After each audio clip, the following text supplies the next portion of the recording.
बाहिर चाहिँ हल्ला के रहेछ भने ओहो यसपालि चाहिँ नि उहाँ डराउनु भएको छ, उहाँ गम्भीर हुनुभएको छ, उहाँ बडा टाइट पोजिसनमा हुनुहुन्छ। योभन्दा त धेरै भनेका छन् नि। अनि बालेनलाई जसले पठायो, जसले खटायो, जिताउने जिम्मा लिएरै यहाँ पठाएको होला नि। रासोपाले रासोपाले पठायो कि अब कसले पठायो त्यो म जान्दिनँ। अनि उम्मेदवार त रासोपाले बनायो भनेमा चाहिँ उसैले पठायो होला। अब उम्मेदवार उहाँ रासोपा नै के कसो हो, अब म त्यस डिबेटमा जान हुनुहुन्छ। त्यही त रासोपाको वरिष्ठ नेता हुनलाई उहाँ साँच्चै वरिष्ठ हो कि पद दिएर वरिष्ठ बनाइयो, म त्यता पनि जान चाहन्न। वरिष्ठ हुनलाई के आधारहरू चाहिन्छ, के पूर्वाधार चाहिन्छ, प्रिरिक्विजिट्स के हुन्, त्यतापट्टि जाँदै नजाउँ न भइगयो। अघिको यहाँको शब्द चाहिँ मलाई इन्ट्रेस्टिङ लाग्यो, जसले पठायो जित्ने गरी पठाएको होला भन्ने। मतलब त्यो जो भनेको हो त्यही त, कसले पठायो त मैले भनिनँ नि त। होइन, त्यो चाहिँ मैले सोध्दैछु। अनि जसले पठायो त्यो जस भने चाहिँ को हो त्यो एकपल्ट सोध्नुहोस् न। होइन, अरू सामान्य उम्मेदवारलाई भए चाहिँ म यो सोध्दैन थिएँ।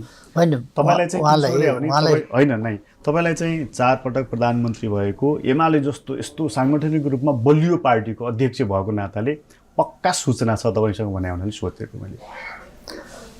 अब मैले चाहिँ तपाईँको संवाददाताको रूपमा काम गर्न पनि मिलेन एउटा। अर्को कुरो, तपाईँले सबैलाई सोध्ने प्रश्न मैले नै जवाफ दिएर प्रश्नहीन बनाइदिनु पनि भएन। मेरो पूर्व प्रधानमन्त्रीको हैसियतले त बोलिदिनु मिल्यो नि त। अनि सबै कुरा मैले नै बोलिदिनु हुँदैन नि। ठिक छ, यो यति दुई हिसाबले यहाँ पठाइएको छ, जिताउने ग्यारेन्टी लिएर हराउने गरी। प्रधानमन्त्रीको क्यान्डिडेट भन्ने जित्ने खालको ठाउँमा लानु पर्दैन, प्रधानमन्त्रीको क्यान्डिडेटलाई जित्ने ठाउँमा लानु पर्दैन। तपाईँ यसै विचार गर्नुहोस्, प्रधानमन्त्रीको क्यान्डिडेटलाई त अलिकति सजिलै ठाउँमा मान्छेले लान्छ होला नि त। प्रधानमन्त्रीको क्यान्डिडेट भनिसकेपछि देशको सबभन्दा कठिन ठाउँमा किन पठायो होला भन्दा जहाँ हार्ने बाहेक अर्को विकल्प छैन, त्यस ठाउँमा सुर्याएर हावा भरेर किन पठायो होला। कोही कोही मान्छे रिस्क लिन मन पराउने हुन्छ नि, बन्जी हान्छ नि कस्तो 150 मिटर। त्यो त बाँधेको हुन्छ बगाइदा, त्यो केही हुन्न भने त निश्चितै छ नि त। डराउनु नै बेकार छ नि। बन्जी जम्प गर्दा डराउनु पर्ने आवश्यकता छ र? खसिन्छ र? त्यति प्रबन्ध गरेकै हुन्छ त। यहाँ पनि कसैले प्रबन्ध गरेर तिमी जित्छौ नडराऊ म छु भनेको छ कि? भनेको छ, त्यही भएर त आए। तर पठाउनेलाई के थाहा छ भने भन्न चाहिँ भनिदिएको छ, तर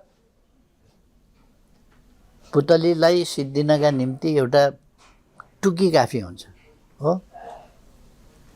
अगेनामा हालिदिएपछि मरिहाल्छ। त्यो अघि नै चाहिँदैन थियो नि, टुकी नै काफी हुन्थ्यो नि।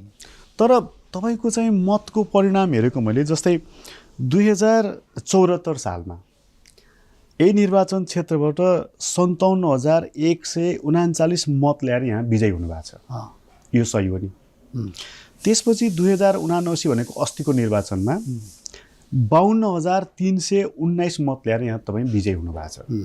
57,000को तुलनामा 52,000 त कमै भयो। सबै शक्तिहरू मेरा विरुद्ध एकजुट भएर मोर्चा भएर लागेका थिए। 5 दलीय गठबन्धन कि के जाति थियो त्यति बेलासम्म। माओवादी पार्टी भन्ने थियो प्रचण्डजीसँग, माओवादी भन्ने पार्टी, कङ्ग्रेस, अर्को समाजवादी कि के थियो। अहिले त समाजवादी पनि सिद्धियो, त्यति बेला त थियो नि। त्यति बेला थियो, अहिले त माओवादी पनि रहेन, समाजवादी रहे।